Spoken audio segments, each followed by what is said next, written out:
Okay, I'm so glad you all came. And I do want to do a few introductions first. We have Councilwoman Lucille Queen here.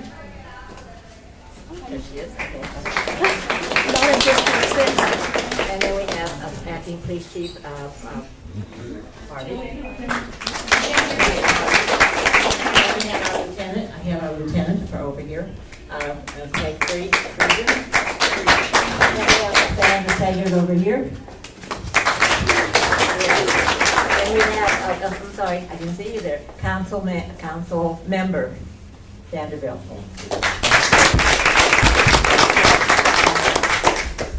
Okay, another one back there? Okay. Anyway, we want to get started. Council member, Lucille Green would like to say something at the beginning of the meeting. Thank you. Thank you so much, Esther, and good evening, everybody. I'm not here to interrupt your meeting, but last week at council, I asked to have a ban on fireworks. And because they are destroying our neighborhoods, it's like a war zone.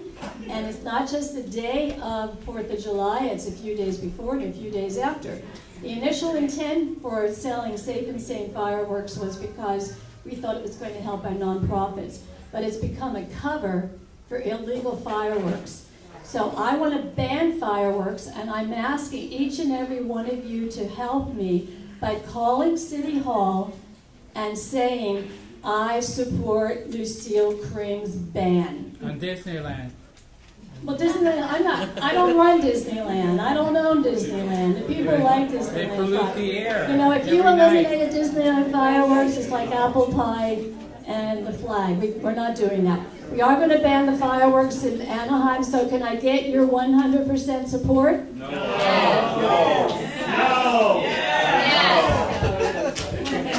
Okay, we have not, the nonprofits have not raised the money that they thought they were going to raise. So for the people who have dogs and cats, for the vets who have PTSD, it is destroying their lives. I just picked up a dog the other day who was a stray, and I'm sure that dog was lost because of the 4th of July. However, I do have a picture. If anybody wants to adopt her, I can give it to you. So. Those are illegal fireworks, not safe. Of course they're illegal, but the safe and sane is not going to get rid of legal fireworks. They're a illegal cover. Fireworks in Anaheim before there was safe and sane. I know, but the safe and sane that's only been on the docket for the last 3 or 4 years had a completely different intention. It was supposed to be to support the fireworks in the hills because that is a tinderbox, because there was a huge apartment fire years ago, so we never had haven't had fireworks in the city for sale in decades. So that was the parade, the pancake breakfast, everything else that was going on, and paying $45,000 to $50,000, which I was on that committee and chaired that event for many years. We had to raise $45,000 to $50,000 to pay for the fireworks. Judith. Is there any data that... I appreciate you bringing this forward, but tonight is not the night that we're here to discuss. No, I would suggest that another date and time be brought to the forefront so that we can discuss this, because we are aware that there is a safe and sane, and we are aware of the illegal, and somewhere the twains must meet, but can't be tonight. Okay, I'll just say this for a couple of minutes. I'm not here to take over your meeting. I just wanted to say hi. I am interested in what's going on the west side. So thank you for your attention, and have a great meeting. Thank you. Thank you. Okay, I did forget, and I usually do it, to read the words at the bottom, rules to follow. So I want to do that now. I want to read the rules to follow at the bottom of your agenda. These are the rules. We are here to get information. Be respectful to the speakers. Do not interrupt the speaker with questions. There will be time for questions. And number 3, raise your hand to ask a question. Allow others to ask questions before you ask another question. If anyone cannot follow those rules, I will ask you to step out now. Okay. We have been able to do that with our meetings. We want to have a good meeting tonight, and so we all need to be listening and not speaking. I think Bill Coulter has something that he wants to give. Okay, so I'll let him speak now. Hi, it's nice to be here in Arizona. I mean Anaheim. I'm Bill Couture. I'm a volunteer for the Anaheim Historical Society. Every year we have an award. It's the Andy Anaheim Award. And we choose it for a person who kind of has the spirit of hello neighbor. Try to be inclusive, try to be respectful to everyone. Everyone's got a valid point, and it's all welcome. I think Esther kind of takes the cake for that. So this year we've nominated her and elected her as our Andy Anaheim Award. Thank you for everything you do, Esther. I'm really overwhelmed with this award. I think it's very nice of them. Very nice of them to do it. I remember when my kids used to use the parks, and they did have Andy Anaheim there, and so he was a very important person in their life. And so I really know what this stands for, and I've been in Anaheim for 58 years now, in West Anaheim, lived there, and so forth, and so I really appreciate this award. So thank you very much, Bill. Okay. Now, let's see.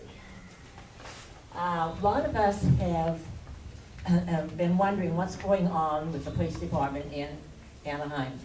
And so I have our acting chief, Julian Harvey, here tonight to tell us what really has been going on in West Anaheim. And so I hope you'll listen respectfully for his speech, and I hope also that you'll have some thoughtful questions at the end to ask. Thank you. I need this. Hold on. Probably not. I'll try it without. If you can hear me in the back. So great turnout. This is exactly what you should see for a meeting like this, is some engaged neighbors and residents coming together to hear some information. So predominantly I'm going to speak about the homeless issue tonight. I hope to see some nodding heads. That's essentially why we're here. We have some staff from throughout the city. Sandra Sager is here. Sandra is our code enforcement manager. Mike Lazeau, head of our homeless outreach team. Lieutenant Friesen, the West District commander. You probably know all these people. Anaheim Sporn is in the back. Pam Galera is here. So just like the way the city addresses most problems, we kind of come at it at a team approach. Now, I'm going to give you some unvarnished reality and some truth tonight, and I think that's what you deserve. This is the single most complex problem I've faced in my 27 years of policing. So I'm not going to stand here tonight and tell you that we have identified a solution and here's the timeline within which to reach that solution. I can't. I don't know what that solution looks like. I do know that there are many entities at work every day, 7 days a week, to address this issue from multiple fronts. From the outreach front with CityNet and Housing First and services, mental health, medical, VA, to the enforcement side, which is the police department, code enforcement. We also do outreach. Everything we do is prefaced with an offer of services.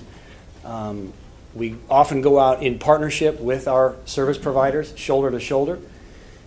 We have deployed, just in the past few years, our deployment has shifted considerably in terms of dealing with this problem. We have, including our psychiatric emergency response team, which we're about to double, about 10 full-time staff at the police department just on homelessness alone. It may not seem like enough to those of you in the room, considering the scope of the problem, but for a department our size, it's significant.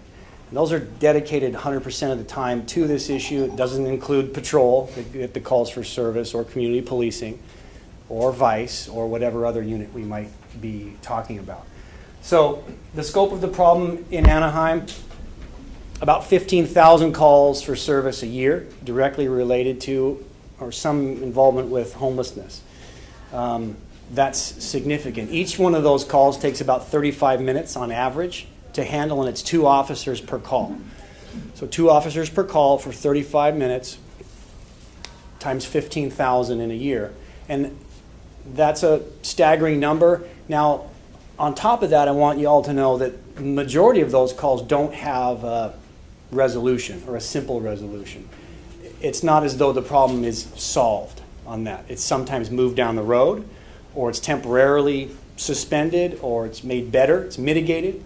Sometimes it's solved where we find someone housing immediately, whether it be long-term or emergency shelter or back home with family. But a lot of those calls will generate repeat calls for service. So that's the scope, 15,000 calls. It equates to about 8 or 9 full-time police officers per year, just doing that. That's what the math does. So that's a pretty staggering problem to try to address. And I can stand up here today, though, and say that few cities have done more than Anaheim. And I fully expect you to say, well, it's not enough, and it may not be. But I want to highlight a few things that Anaheim has done. So in addition to those dedicated officers, we essentially have built and opened one of the only homeless shelters in the county. And that cannot go unnoticed or undiscussed. The Bridges Center on Kramer Place is, in my opinion, the model to how to do this right. That it's appointment only, it's wraparound, and we have had a tremendous amount of success with very, very, almost no impacts to the surrounding community out there because we kind of designed it right and we demanded that it be operated in a certain manner. Anaheim has contracted with CityNet, who is basically the aggregator of services for the homeless. We're not in that business. We do it, but we're not the best at it. They're better at it, so we contract with them.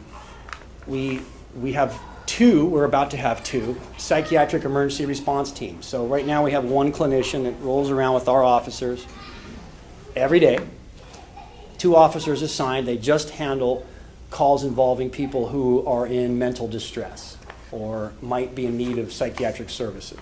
Those are impactful calls because they take hours. For 2 patrol officers typically would go on one of these calls, they end up in an emergency room for 3 or 4 hours. They're out of service. They're not responding to calls for service. So we assign people who are better at that, who know how to navigate that system, and we're about to double that because a lot of pressure, a lot of us in this room asking the county to step up more, and they have. They're going to double the number of clinicians from 1 to 2, and we'll have the double amount of teams out there in the near future. Parks. And these are the parks where we experience some degree of homeless activity. Twyla Reed, Maxwell, La Palma, Boysen, Pearson, Brookhurst, Edison, John Marshall, Peter Marshall, and Schweitzer Park. And in a year period, we had a total of 2,653 calls for service at those parks. Now, of those, about a little less than half were what we call generated by a resident or a visitor. The other are generated by our staff, meaning we're out in the area, we see something, we identify a potential problem, and we are the trigger for that call for service. So, and a breakdown of those even further, on average, about 35% of those calls involve homelessness. So again, significant numbers. In terms of crime, we broke down crime in that same 1 year period at each park. And again, I'm probably going to see some shaking heads saying, no, the crime picture is way worse than that. These are documented crimes. These are crimes where someone calls us and we go and we document it in a police report. And I'll get to why that's so important shortly. So at Maxwell Park, we had 1 robbery, 3 aggravated assaults. Aggravated assaults are assaults with a weapon or an assault that leads to great bodily injury. I'm sorry, Twyla Reed. Sorry, I'm giving you these numbers for Twyla Reed. 3 aggravated assaults, 4 thefts, and 4 stolen vehicles. That's Twyla Reed in a year.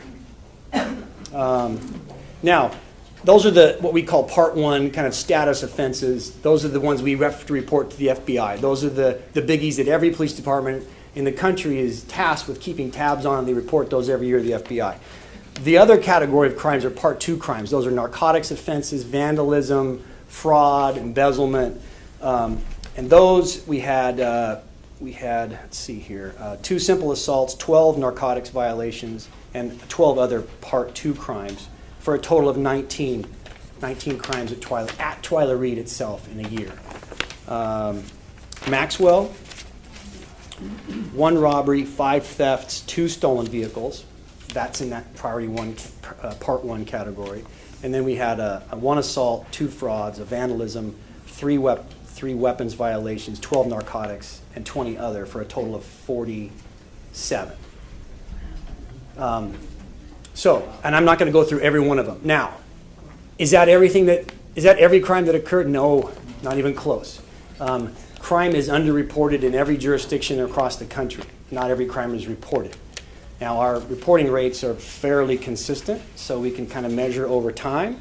This is not every crime. That's why it's important, and I know you hear me and you hear my staff say it. We need you to call us, and I'll save you the error. Yeah, but when we call us, you don't come. You still need to call us. Even if it's a delayed response time of hours, you've got to call us, and here's why. And I'll get to your question in a second. Because when you call us and we report it, we can put that digit in a stack, and it creates what we call hotspot. It creates a trend. And every week, our staff that is tasked with solving crime trends, they look at where those hotspots are, and they say, we have a trend at Twyla Reed. Something's going on. Look at it compared to last week and the week before. Let's drill down into that and see what it is that people are reporting. And then we throw resources at it. It might be undercover. It might be Vice. It might be our homeless outreach team. It might be we solicit the assistance from our partnering departments. Whatever it takes, we're going to solve that problem. So it might not get solved that night when you call, but it adds to that hotspot policing approach that we take. Homeless. People say, you guys, why aren't you enforcing? These aren't homeless offenses, but why aren't you enforcing camping, storage of property, loitering? Why aren't you doing it? We are doing it. Again, maybe not to the degree you think we should, but in that same 1 year period, we wrote a total of 142 of those violations, and that's loitering, camping, storage of property, and the specific section of camping in a park. So while that's not our first choice, it's not ever our first choice, it's a tool that we do bring to bear. Always offer services first. Upon a declination of an offer of services, we ask for compliance, and sometimes it requires enforcement in order for us to be able to solve that problem. And now, let's talk specifically about Maxwell. The activity at Maxwell spiked a couple weeks ago. Without a doubt, it happened. We got together and tried to figure out what perhaps was causing it. I spent a couple hours walking through the park myself on a Monday, talking to some people in the park. We believe that the riverbed exodus has finally made its impact that we thought was going to happen. It happened later than we anticipated, but it has happened. So all of the county services have been exhausted, meaning the vouchers and motel vouchers, the Baymont, telecare's activities have all gone on the wane, and now we are kind of post-riverbed exodus. And I learned that firsthand from some of the folks in the park, said, you should have left us in the park. Many of them said that. So I'm just trying to give you the why and what caused the spike. The armories just closed. So that's another factor. So the armories, if you're not familiar, Fullerton and Santa Ana, they're Army facilities that are used for training purposes. The county and the state actually says, you know what, you can use our armories for overnight sleeping facilities and a meal and a shower. So they kick everyone out at about 6 a.m. and they let them back in at, 6 p.m. or 7 p.m. It's not a shelter. So they're evicted at 6 a.m. every morning, and some of them walk away. Some of them are transported to other locations for the day. So that also is something that just recently happened. Now, typically the armories are only open during the winter months, but the county convinced the state to keep them open longer to help us mitigate these issues. Federal court and our collaboration with our other partners in the county, this is what happens in Anaheim has an impact countywide, the biggest city in the county. So when we embark on a program or an operation, it will have impact. So we communicate with our partners at the Sheriff's Department, Buena Park, and others, and vice versa. They do the same thing.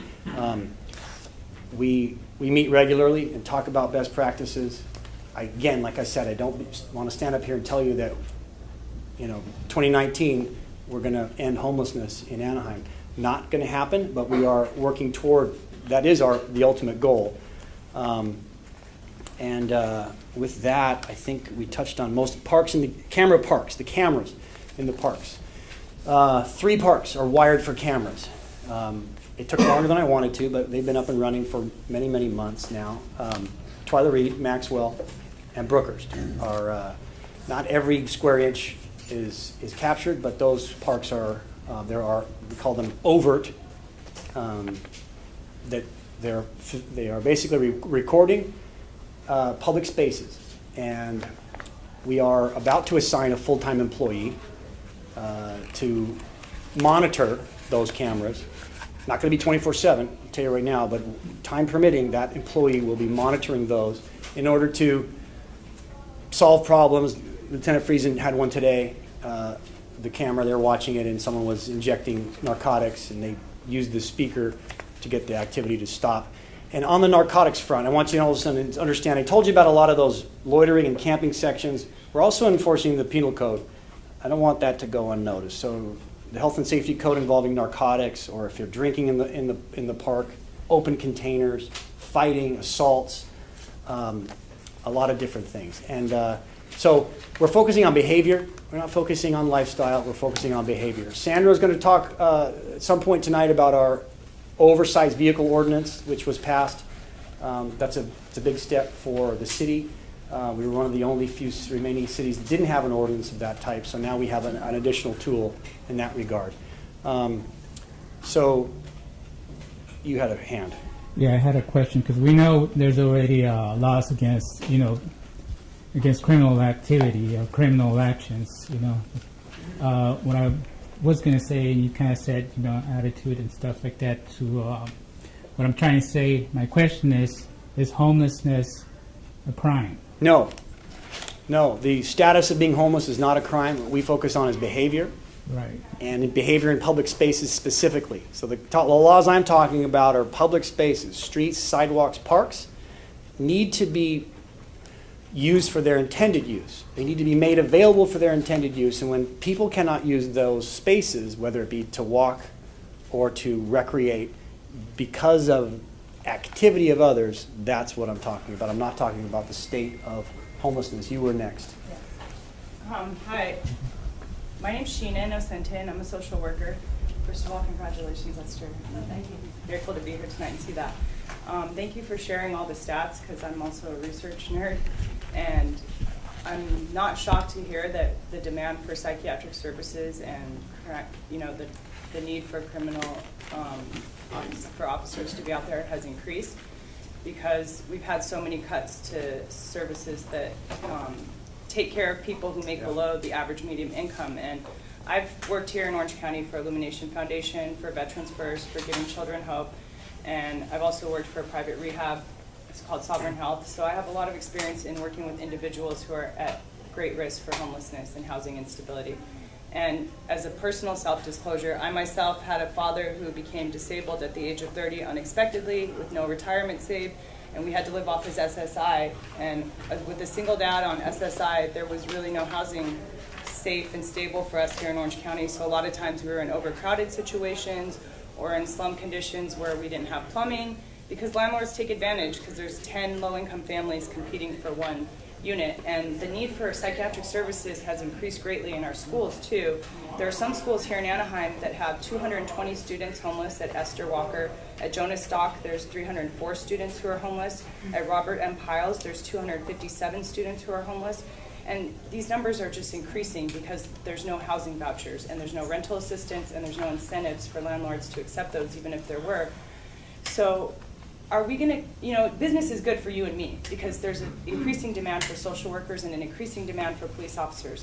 But the cost of this is great. There are babies dying because infant mortality rates are going up.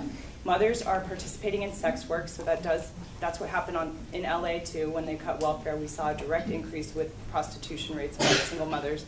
And fathers will go out and sell drugs before watching their kids starve. That's a known fact. So, you know, how can we as a community get maybe a county-funded housing choice voucher program, or would the city be willing to fund some of the housing vouchers that on the wait list? Because if we don't address that, we're going to have more psychiatric services needed and more people who are going to meet criteria for permanent supportive housing, which is much more expensive than Section 8. So her question essentially is, what can she and you do to help initiate some additional funding for housing and perhaps to expedite the wait list? And in Anaheim, maybe Sandra knows, in Anaheim the wait is about 5 years. More than that, it's closer to 10. Closer to 10 years. If you're on the Section 8 wait list, it's approaching a 10-year wait.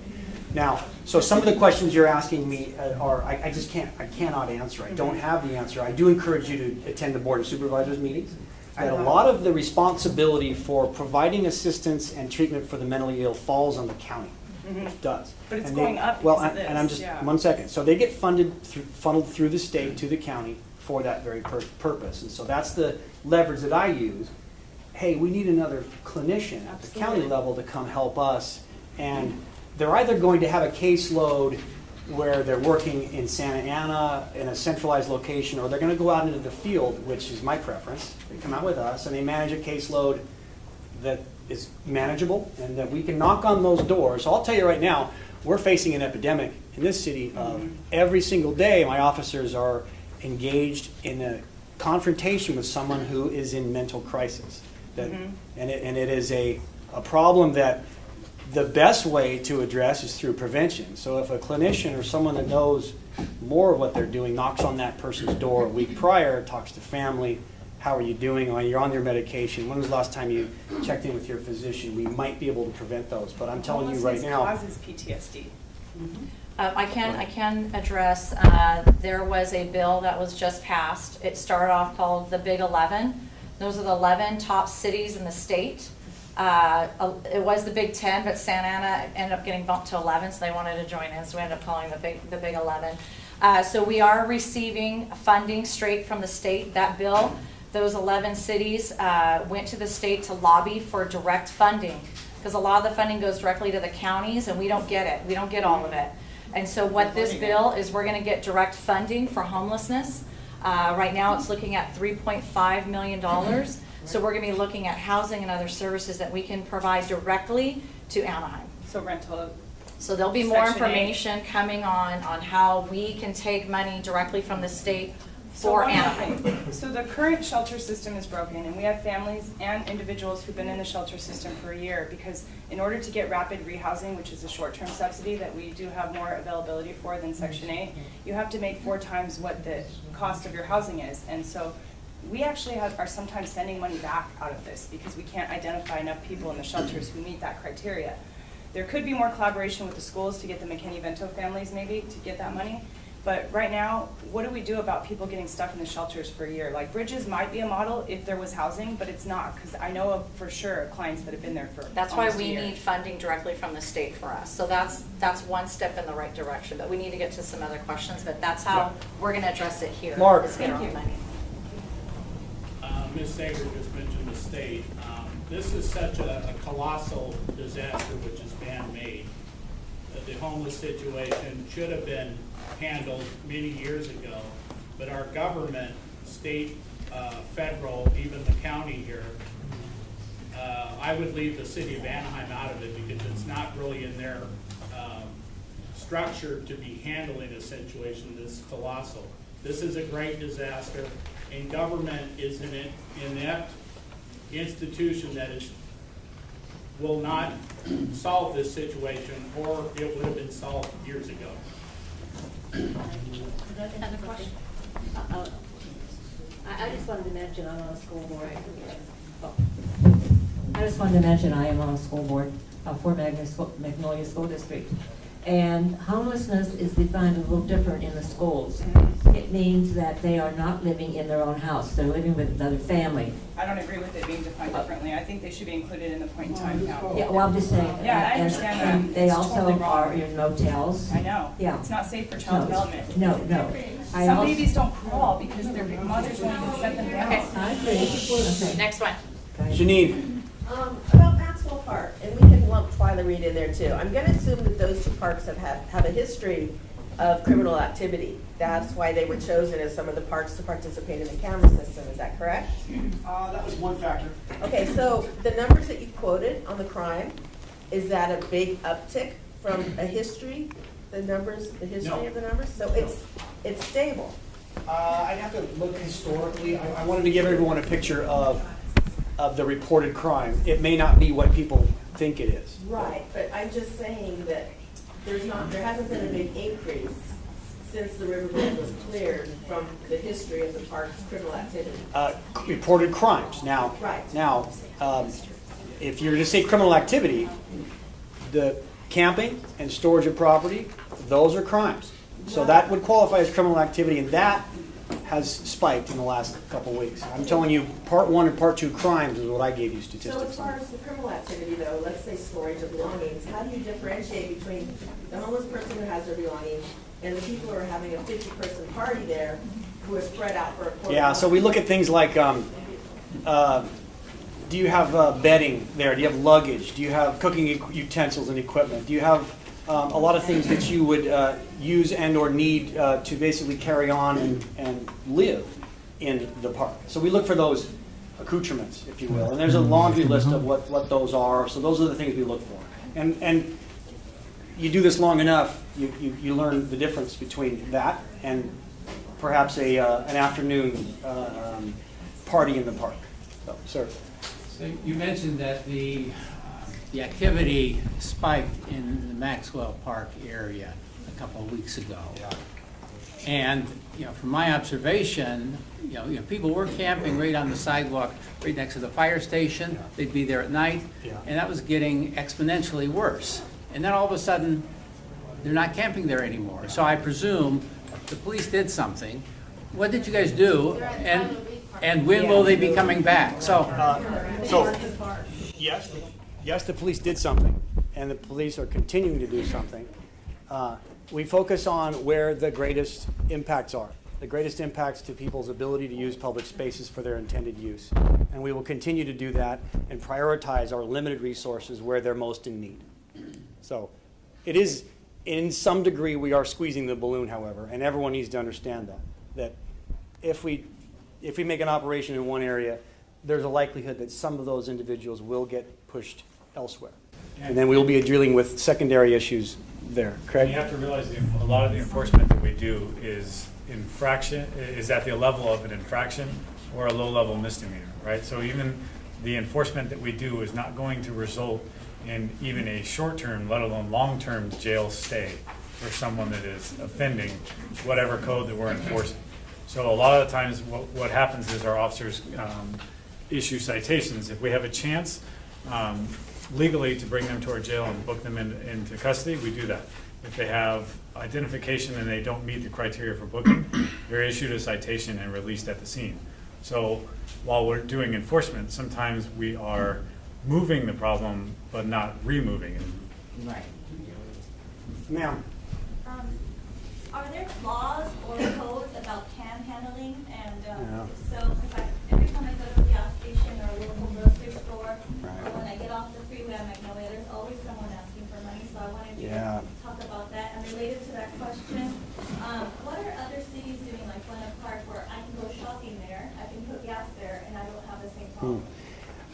Your first question, so a lot of cities have historically had panhandling laws on the books. There was a case, I don't know how many years ago, maybe 10 years ago, I think out of Los Angeles, that essentially curtailed the police department's ability to enforce panhandling unless they're creating a traffic hazard. So they might be, if they're on an island in the middle of a roadway, that's a violation. But if they're merely on a sidewalk, that the courts said, you know what, at some level that's First Amendment protected activity. So we're limited on the panhandling. So But we do encourage our shopkeepers and our businesses to call us if there's someone that they want removed.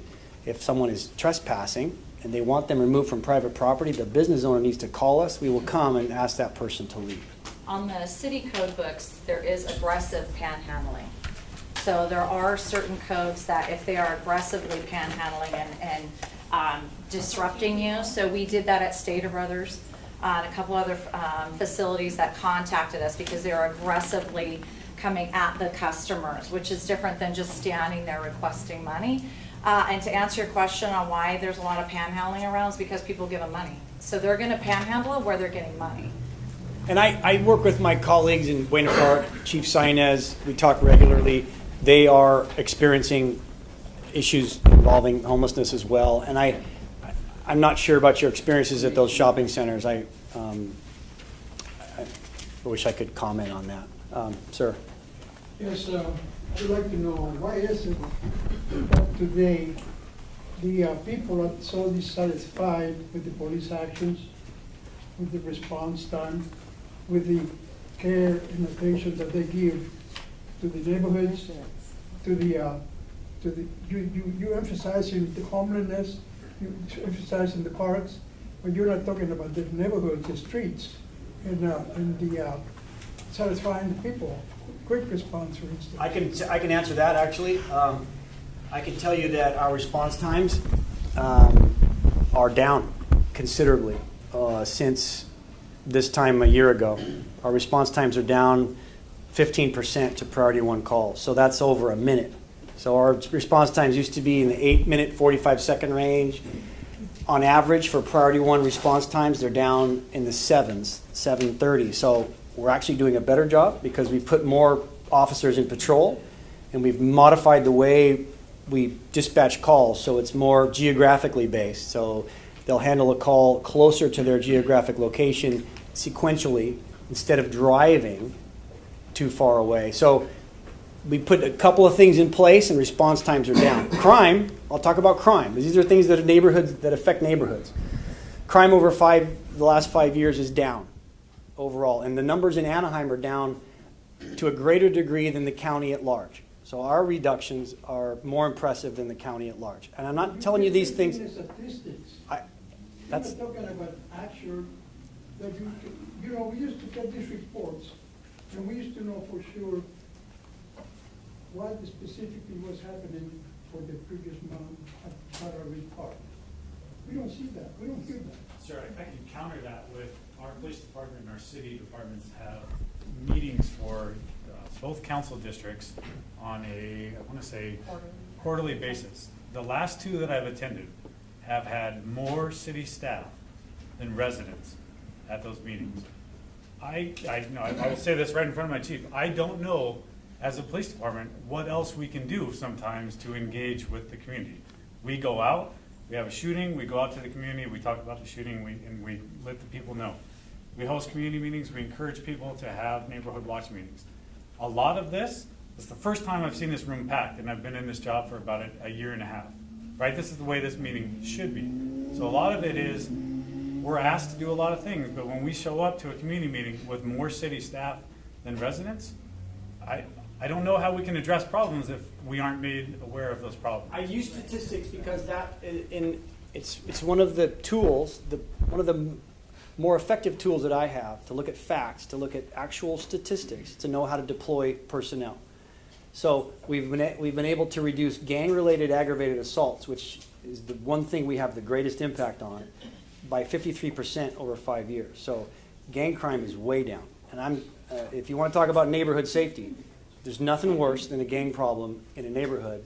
Those are down 53%. So you may not like statistics, but that's reality. Those are hard and fast numbers. And those are crimes that everyone reports. When someone gets shot, that's an automatic report.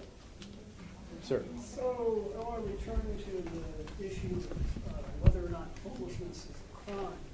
And you mentioned that it's the behaviors that are the crimes, not the condition of homelessness per se, but everybody has to have some place to sleep, everybody has to have some place to go to the bathroom, everybody has to have some place to eat, And if you don't have a home, and you can't afford one, you can't afford an apartment, all the shelters are full, you have effectively criminalized homelessness by telling them that you can't do this in any public space. And yet they have no access to private spaces. So you see where the problem is? I do, and I think everyone in this room acknowledges what you're saying. The fact is, we have laws on the books that attempt to preserve our very limited public spaces for their intended use. And when they are taken over for a different use that qualifies in those very articulated sections, then it's a violation. So it becomes a balancing test. Is what is the greater impact to the community? And is preservation of those limited public resources, and Anaheim has one of the fewest acreage per park per capita in the region. I would like to push back against the characterization that parks are being taken over. I have been to them on numerous occasions myself, serving meals to the homeless, where we actually go out and advertise and try and get people to come. And, you know, it's rarely more than about 50 people. And a lot of those aren't at the park when the activity starts. So, yeah. I mean, you're really talking about a fairly minimal impact on the public's ability to enjoy the park.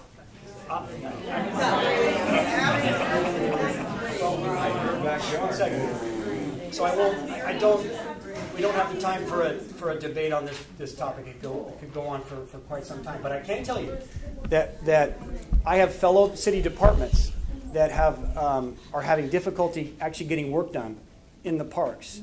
They're getting approached, they're getting confronted, they're getting threatened, and they can't do their jobs. And so these are places that need to be maintained. They need to be kept clean. And so now I have to divert resources in there to make the place safe so that those city workers can do their jobs. That's an impact. And it's indisputable that it's an impact. Now, the remedy, the solution, this young lady, I think she's gone now, is far more broad and encompassing than what my officers are doing. So thank you, good to see you. Ma'am, you've had your arm up for quite some time.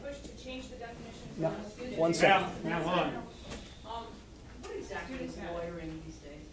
So our loitering section talks about blocking of a sidewalk or a public roadway to the degree it cannot be used for passing by. That's loitering itself, just blocking a sidewalk? Yeah, blocking a sidewalk or a public alleyway or a roadway. Okay, yeah. So then are there any laws on the books that would prevent these, I'll call them criminals, outlaws, feral people who decide, listen, I have talked in poverty.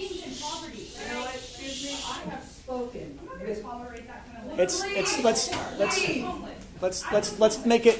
let's try to keep this civil. Several community outreach officers and regular officers will. I live in the midst of what's going on in these parks here. I've lived here for 37 years, and this place is a lovely place to live, and it is not down. If I can leave, I can leave, but I can't. I think we're here longer than that, and this place has turned into a ghetto. well, it's not just here, it's all over Let the country. Please let her speak. The officers that I have spoken with, and at least 3 of them, community people, have told me that the majority of the people that are in the parks are fairly young, they get assistance, they've been offered outreach to almost all these people in the parks, and most of them, 99% of them, do not want services. So, my question is, if somebody refuses to take services, is there something on the books that ever can make them leave? Well, so I'll talk about our practice. And it is our practice, you call it a policy if you want, that we on camera, offer services before we take enforcement action. Upon a declination, only then do we move on to the next step, which could be enforcement. Now, when someone is receptive or willing or raises their hand or says, I need help, there's no one more effective than this team in getting those folks rehoused. And what's the number? What's our number up to since we started? Over it? 1,330 people since 2014 have received. So since 2014, 1,330 people who have said, you know what, yeah, I'm ready. We've found either back with family or in long-term supportive housing or something else. They're not on the street anymore.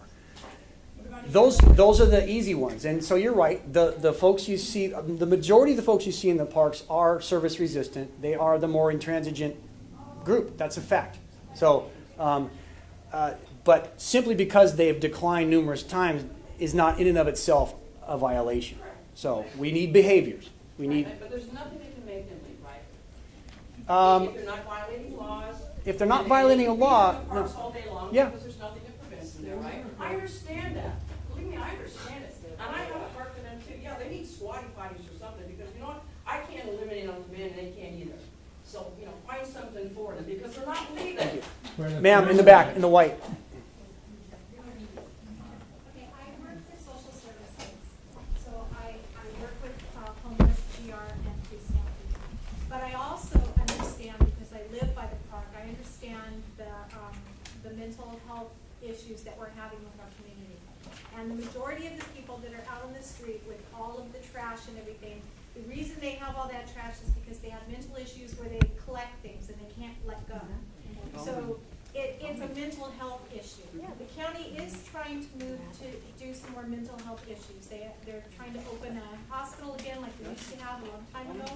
But in the meantime, these people, and I'm not being mean to these people, I understand, I work with them. But they come to the park, they take over the bathroom, our children can't go in and even go to the bathroom because they're washing and doing things in the bathroom that we don't want our children to see. They're doing drugs, they're selling drugs, I understand. I totally get it, I totally get it. They have issues, but our problem is we need to do something about those issues. We call continuously because I understand that, but they don't want housing. Let her speak, please. We're not going to get anything accomplished. The people that we're talking about, they can't be in housing because they can't be indoors. They can't have a lot of people around. When they come into my office, they sit in the corner and I have to go get them in the corner. And they don't want a lot of people around. They'll go outside and stay outside. They have issues. There's lots of them that have issues. The problem is that a lot of them have congregated in one small place, and they've kind of taken over. And we need to do something about it because we call daily because they, like on Orange, they store a bunch of stuff because they can't store it at the park, so they store it in our community area. And we call, and we're told, oh, we'll talk to the community outreach people. I also know the outreach people because I work for social services. I know we have teams that go out there, but they're not going to do anything about that. They're not going to take their stuff. They're not going to. First Amendment right. Would you mind just speaking with Lieutenant Friesen after the meeting? I would love to. Mike Lazo. They know about the issue and the property and all that. And, so we're well aware of what's going on Orange Avenue. Hold on, I know. We've instructed our dispatch and our patrol sergeants that if there's a call for service about people camping or loitering on Orange at night, right? Our goal as a police department is to have officers available to respond to Part 1 crimes and emergency crime. If our homeless officers, our outreach officers are working, our dispatch is directed to send our officers to handle that. If there's no one working, we've instructed our dispatch to hold that call and we'll get to it the next day when we come back. Because the theory is if they're camping on Monday, they're probably going to be back camping or loitering on Tuesday, right? And we can address it that way. That way it frees our officers up. We are out there quite a bit. They're not saying that to us. They're saying to us, kind of, in fact, they told us to do it ourselves. Go out there and tell them to leave yourself. I go, I'm not going to put myself in front of them and say, take your stuff. so here's what I need. I need the day you called, and please give that information to Lieutenant Friesen. Listen. Here's why the specifics are important, because we'll pull the tape. Every incoming phone call is recorded, and that's how we fix and correct behavior and retrain our folks. Okay, very good. But and then, one more thing yeah. I want to say before I leave is that there is a lot of crime, and it's in our neighborhoods.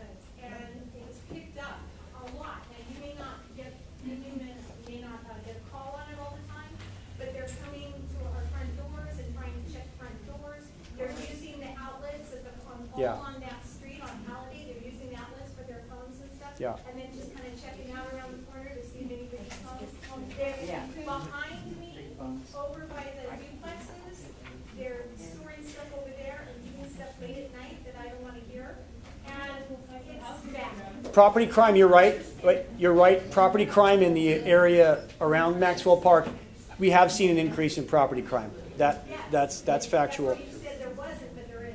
No. I talked specifically about in the park. I didn't talk about the surrounding area. So, ma'am. The very same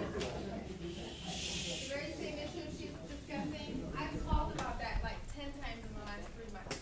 And I'll get people that'll tell me, okay, we'll send someone out, and sometimes they'll try to transfer me to community outreach, and I explain that it's private property. I'm a homeowner, and they say, are you there right now? That's the only way we're gonna go. And I say, no, I'm driving to work because I work. They have all day to be there. They come in backpacks, they have bikes, they're young people, I see them doing drugs, I cannot take my daughter to the park anymore. It's very intimidating when there's 10, 15 people gathered around and they're clearly doing drugs. But the thing that bothers me is that I have been specifically told that unless I'm there, they will not come out. Not even like, okay, well, we'll look at it. No, are you going to say I'm on my way to work? Well, then we're not going to come out. If you're not there, we're not going to come out. So why would I go stand there so they know what I look like, what car I drive, what home I live in, and put me in harm's way? That doesn't sound like something the police should be doing. Right? Yeah. I need specifics of that call as well. Can you talk to Lieutenant Friesen afterwards? Yes, but why would you put the community in that kind of a position? No. What I want to know. We should have gone. We should have gone, and we should go. When you call them and say this is where they are. They're on my property. But I've been told like 2 or 3 times, like unless you're there, we're not going to go out. No, and we'll go. What they're getting at is, in order for there to be a trespass prosecution, I can't be the victim. If you're the property owner, you're the victim. That's when your presence is necessary. I give my name. I give my phone number. They can call me. We can make them leave, but for there to be a prosecution, we will need your physical presence. That part's factual. Now, in that moment. Well, I don't need you to confront them, but you need to at least be there. When they arrive. And that would require maybe 2 or 3 hours later, and we work. So how's that going to work out? Well, again, we will talk with Lieutenant Friesen. If this is an ongoing problem, we might be able to address it another way. Ma'am. Ma'am, I have a life, okay? It's not that important to you. Okay.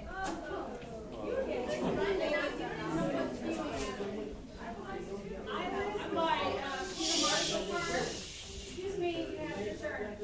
You have your turn. Please. Okay. She's violating the rule. How come not out? Okay, this is not a city meeting, this is a private group's meeting.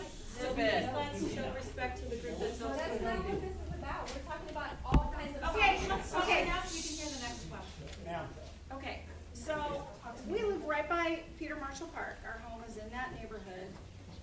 We cannot use that park at all because when I leave for work in the morning, they're there with their stuff. When I come home after working all day and commuting home from Pasadena, there they are with their stuff. They lead a leisurely life, so I don't super feel sorry for the reputation that they're, I don't super feel sorry for them, but I cannot use that park. So why is my tax money going to something I can't even use? Pave it over. Pave it over. If we can't use it, then get rid of it, because all it does Turn it into homeless housing.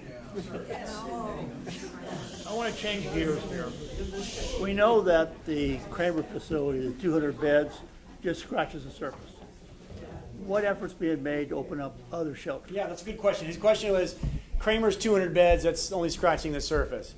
So having been in Judge Carter's courtroom many times, Judge Carter is committed to identifying and opening additional shelter beds countywide in the 3 what they call service provision areas, north, central, and south. And he's basically told Anaheim, hey, 200 is good, I like it, you need to do more. And so actually some locations have been identified.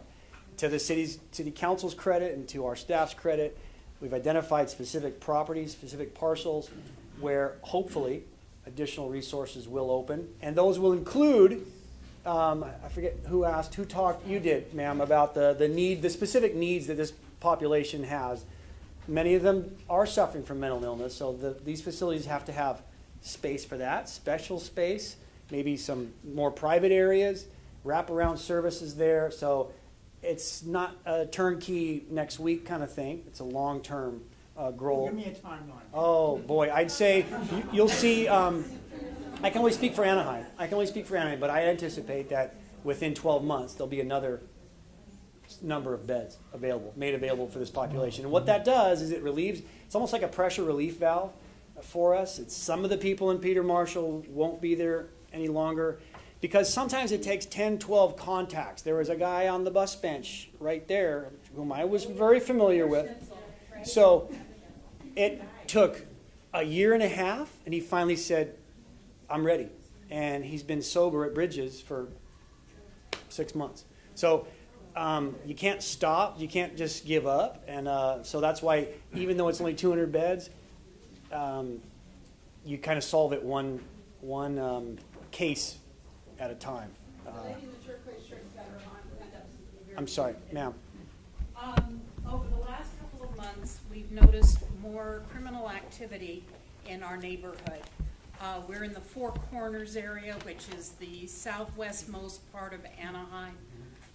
Ball Road to the north, Knott to the east, Holder to the west, and Cypress to the south.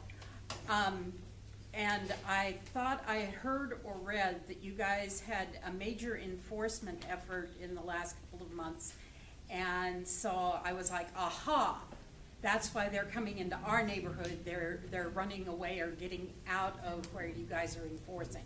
So I wanted to see if my understanding was correct, that you guys have been pushing from Beach Boulevard west any harder in the last couple of months. No, first of all, we don't push any one direction. That's not how it works. And what kind of activity are you seeing an increase on? We What had kind of? 2 burglaries reported. We have 2 houses that we highly suspect are selling drugs, and that's just in our neighborhood. So those may not be related in any way to homelessness. They could be. It sounds like we might have a problem with those residences, and then you might have residential burglaries. We've had the suspicious people just driving and parking and walking the neighborhood.